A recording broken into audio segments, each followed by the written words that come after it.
John Blake presents Mouthy, written and read by Megan McKenna.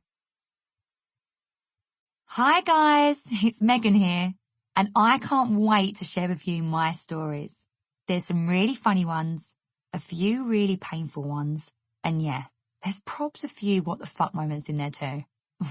God, I'm dreading you getting to the mental Meg chapters. But come on girls, I know you all have an inner psycho too. You might be thinking, why is she writing her memoir already? Isn't she about 18 or something?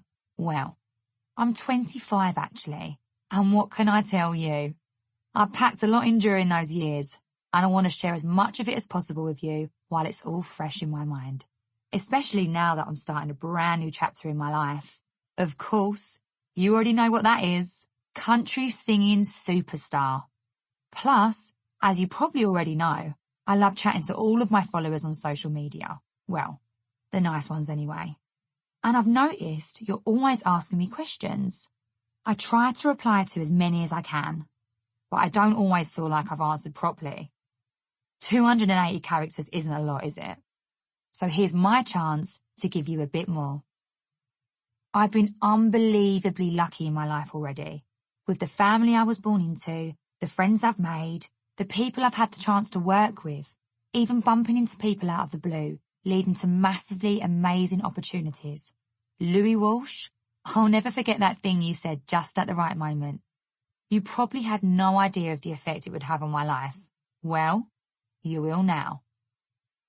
Just like there is with everyone, there's been loads of times where I could have gone down the wrong path. When I was thinking about joining TOWIE, me going on there was looking pretty unlikely. I didn't even know at the time, but they'd never had someone with a high profile from another TV show, and I'd already made my name by then on Celebrity Big Brother. And getting to be on CBB was completely unexpected as well. My manager Jade, the best manager in the world, didn't tell me when we went for that first meeting, but there was only a really small chance they were going to invite me on the show. They already had an Essex girl on there, the lovely GC. And they already had someone from my series of X on the Beach, Scotty T. So the chances of me getting on there were tiny.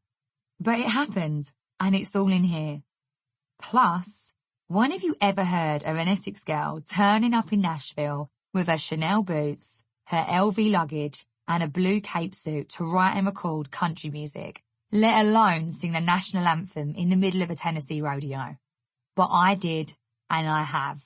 How I managed that is all in here too. So yeah, it's been amazing. But I've also had some big challenges along the way. In this book, I'm going to tell you about my health problems ever since I was a child and the massive impact they've had and continue to have on my life. But I hope I can show you how having a serious medical condition doesn't need to get in your way as long as you don't let it. Also, for the first time, I'm going to tell you all about the bullying I suffered when I was younger. People think I'm mouthy these days. Well, okay, I am. But that wasn't always the case. It might surprise you to learn how quiet and scared I was when I had to face a bunch of bullies every single day at school, and it's still a time in my life that's really hard and painful to talk about. But I know how important it is to bring stuff like this out in the open.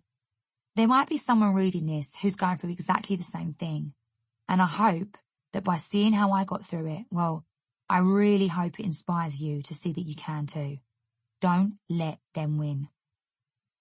Another reason for writing this book is to clear up a few things. There's been so much written about me in my life that's not true and is in fact complete rubbish. So, I promise that everything in this book is all true. Well, from where I'm sitting anyway. This book is also my way of saying thank you to those people who've stuck by me through thick and thin, the ones who know not to believe those headlines. Well, not all of them anyway. The ones who've made me a cup of tea and given me a shoulder to cry on whenever my heart got broken. The ones who never let me give up on my dream and made me always believe in myself. One thing you'll definitely see in all of the pages of this book is just how much I love my family. They are literally everything to me. And my mates are very special too. So this is a love letter to all of them. And also to Essex, the place that made me and where I'm never going to leave. Now I know this may come as a shock, but Sample complete.